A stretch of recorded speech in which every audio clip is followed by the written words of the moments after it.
ସବୁ ସିନେମାକୁ ତ ଆମେ ଅପେକ୍ଷା କରିଥାଉ ସେଟା କେତେବେଳେ ଆସିବ ପର୍ଦ୍ଦାରେ, ଆଉ ପର୍ଦ୍ଦାରେ ଆସିଲା ପରେ ଲୋକମାନଙ୍କର ଭଲ ପାଇବା କେମିତି ପାଇବ।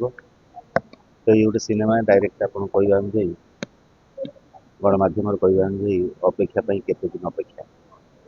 ଏ ସିନେମାଟି ଗୋଟେ ବଢ଼ିଆ କାହାଣୀ, ମୋ ପାଇଁ ନୂଆ ନିର୍ଦ୍ଦେଶକ, ଅଥଚ ସେ ଆଗରୁ ବି ଦୁଇଟି ସିନେମା କରିସାରିଛନ୍ତି। ଆନନ୍ଦ କୁମାର, ପ୍ରଯୋଜକ କେ ତମନ୍ନା, ଡକ୍ଟର କେ ତମନ୍ନା ଭଲ ଚେଷ୍ଟାଟିଏ କରିଛନ୍ତି।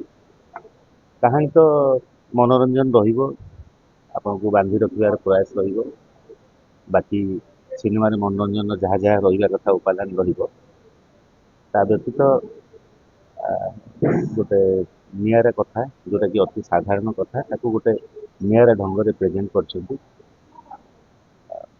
ସବୁ ବାପା ମା ଚାହାନ୍ତି ନିଜ ପିଲାମାନଙ୍କର, ପୁଅ ହଉ କି ଝିଅ ହଉ, ସେମାନଙ୍କ ଭବିଷ୍ୟତ କେମିତି ସୁରକ୍ଷିତ ହଉ, ସେମାନେ କେମିତି ସ୍ୱଚ୍ଛଳ ଜୀବନଯାପନ କରନ୍ତୁ, ଶାନ୍ତିରେ ରହନ୍ତୁ, ପିଲାମାନଙ୍କ ପାଇଁ ସବୁ ଆଶା କରନ୍ତି। ସେଥିପାଇଁ ନିଜ ମାନେ ଶ୍ରମ ଦେବାରେ ବା ତାଙ୍କ ପାଇଁ ମାଟିରେ ମିଶିଯିବା ପାଇଁ ବି ସେମାନେ ପଛାନ୍ତି ନାହିଁ। ସବୁ ବାପା ମାନେ ଘରର ମୁରବୀ। ତ ସେମିତି ଗୋଟେ ବାପା ଅଭିନୟରେ ମୁଁ ଆସିଛି। ମୋ ସାଙ୍ଗରେ ବହୁତ ବଢ଼ିଆ ଅଭିନେତ୍ରୀ ଅଛନ୍ତି, ମା ଅଛନ୍ତି ଆପଣମାନଙ୍କର ପ୍ରିୟ ପୁଷ୍ପା ପଣ୍ଡା, ଆଉ ଗୋଟେ ବଢ଼ିଆ ବିଶେଷ ଭୂମିକାରେ ଅଛନ୍ତି ଆମ ଗୁରୁ ଚୌଧୁରୀ ବିକାଶ ଦାସ, ହିରୋ ହିରୋଇନ୍ ନୂଆ ସାର୍ଥକ ଆଉ ଶିବାଙ୍ଗୀ, ଏବଂ ଅନେକ କଳାକାର ଅଛନ୍ତି ଏଥିରେ ଯେଉଁମାନେ ତାଙ୍କ ଅଭିନୟ ଖୁବ୍ ଭଲ କରିଛନ୍ତି।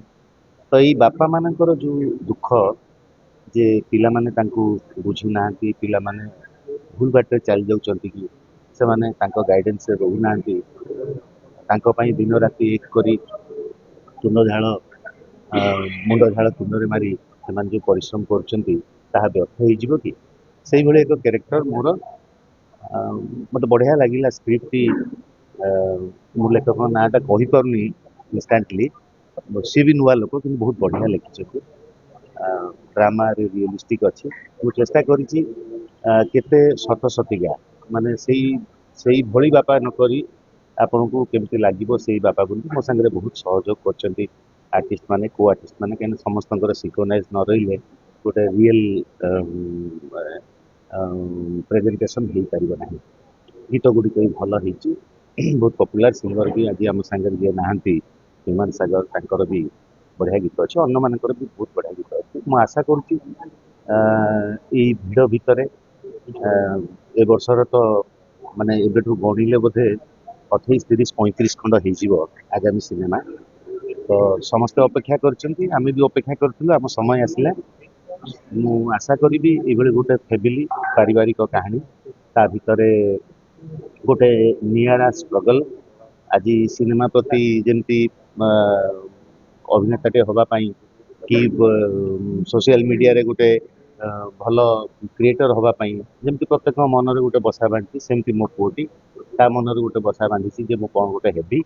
ତ ସେଇ ହବାରେ ବାପା ବି ବାଧକ ସାଜିଛନ୍ତି, ପରିବେଶ ବି ବାଧକ ସାଜୁଛି, କିନ୍ତୁ ତାର ଜର୍ଣ୍ଣିରେ ସେ ସକ୍ସେସଫୁଲ ହେଉଛି। ସେଥିପାଇଁ କ'ଣ ସଂଘର୍ଷ କରୁଛି ସେ କଥା ସିନେମାରେ ଆପଣ ଦେଖିବେ। ତା ବ୍ୟତୀତ ଏ ସିନେମାରେ ବହୁତ ସସ୍ପେନ୍ସ ଆଉ ନିଆରା କଥା ଅଛି, ଯୋଉଟାକି ଆପଣ ହୋଲ୍ଡ କରି ରଖିବ।